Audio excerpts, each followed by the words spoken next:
휴거 모형, 엘리야의 신앙은 무엇이 특별한가? 한 번도 가본 적이 없는 휴거 여정은 지금까지 단 2명만이 겪었다. 이 길을 선택한 사람은 많지 않다.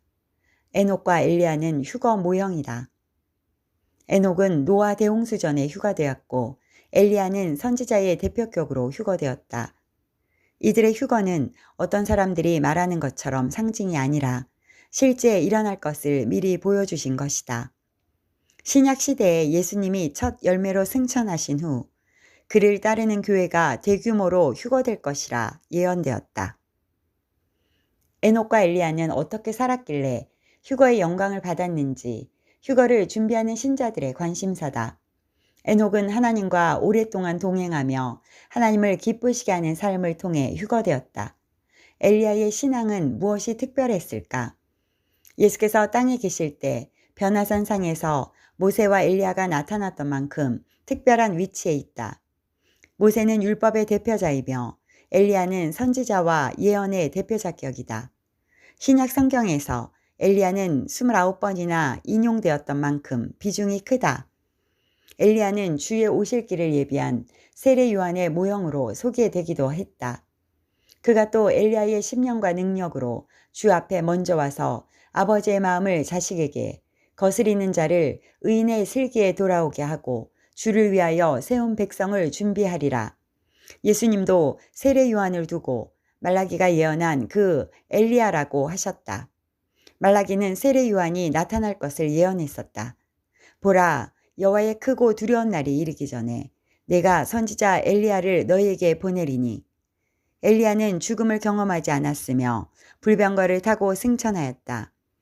천사가 나타나 빵과 물을 주며 시중을 들었다.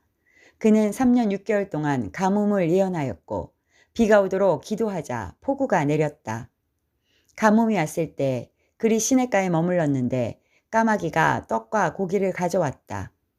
사르밧 과부집에 머물 때에는 가루와 기름이 떨어지지 않았다. 그 과부의 죽은 아들을 살려냈다. 도대체 엘리야는 어떤 인물이기에 이토록 대접을 받는 것일까? 엘리야 신앙의 첫 번째 특징은 그의 고백에서 발견된다. 그가 이세벨을 피해 로뎀나무 아래에 있을 때 여호와께서 물으셨다.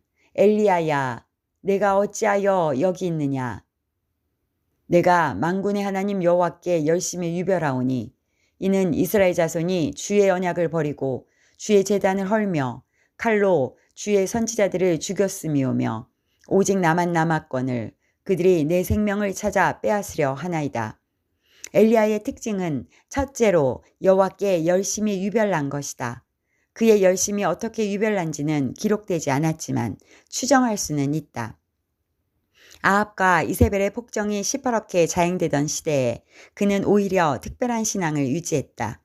당시 이스라엘에는 수십만 명의 백성이 있었겠지만 엘리야와 7,000명은 바알의 우상에 무릎을 꿇지 않았다. 아합과 이세벨은 나봇을 죽이고 포도원을 강탈했는데 요즘 말로 죄의식이 없는 특정 범죄 집단 소셜패스 같은 자들이다. 엘리야는 당시 백성들이 여호와 신앙과 바알 사이에서 머뭇거리고 있다고 지적했다. 엘리야가 모든 백성에게 가까이 나아가 이르되 너희가 어느 때까지 둘 사이에서 머뭇머뭇하려느냐. 여호와가 만일 하나님이면 그를 따르고 바알이 만일 하나님이면 그를 따를지니라 하니 백성이 말 한마디도 대답하지 아니하는지라. 백성들은 계산적으로 행동했다. 하나님과 바알 사이의 중간에서 어정쩡하게 처신했다. 신앙을 타협한 것이다. 말라기 선지자는 엘리야의 심령과 능력으로 백성들을 여호와께 돌이키게 했다고 기록했다. 왜 다른 사람도 많은데 엘리야인가? 그것은 엘리야가 선지자의 대표자격이고 선지자는 다가오는 심판에 대해 경고를 하기 때문이다. 말라기의 엘리야는 메시아의 길을 준비하는 세례 요한을 두고 한 말이다. 야고보도 엘리야를 언급했다. 엘리야는 우리와 성정이 같은 사람이로되 그가 비가 오지 않기를 간절히 기도한즉 3년 6개월 동안 땅에 비가 오지 아니하고 다시 기도하니 하늘이 비를 주고 땅이 열매를 맺었느니라. 엘리야의 두 번째 특징은 간절한 기도의 사람이었다. 야고보가 엘리야를 인용한 이유는 엘리야처럼 하나님의 뜻에 전적으로 순종하는 의인의 기도를 들으신다는 것을 알려주려 함이다.